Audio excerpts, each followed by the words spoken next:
Hey guys, in this video I'm going to talk about this new video transmitter I got from Gearbest. Gearbest sent this in for review, and it's got a couple of interesting features that I thought were worth mentioning. It's a typical 200 milliwatt, 40 channel, 5.8 gigahertz video transmitter, typical size.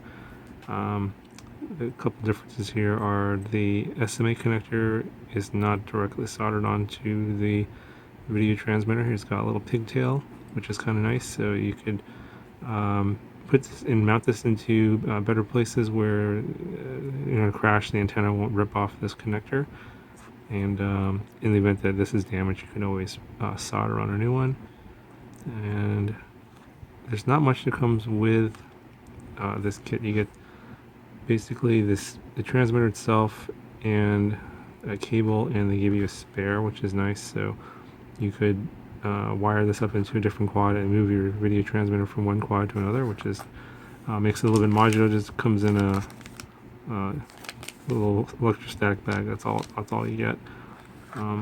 The other interesting feature I thought was worth mentioning is this on-off switch here, which a lot of video transmitters don't have, but I think should have, because a lot of times you're often flying with a group of people, and if you need to turn your mini quad on for some reason, for maintenance or to change some settings in your clean flight or whatever, you can't turn on your quad because your video transmitter turns on, and then you're gonna potentially knock someone out of the sky when really not make a lot of people happy if you do that. So having this feature is pretty nice, and I wish a lot more video transmitters came with this feature.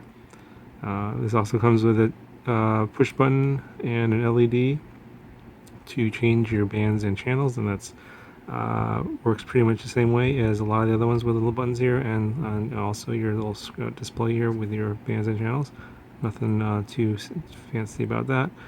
Over here it says 12 volts in. However, in the documentation, which isn't included in the packaging but is available online, is the voltage range is 7 to 24 volts. So you have a wide voltage range for your input, for your power.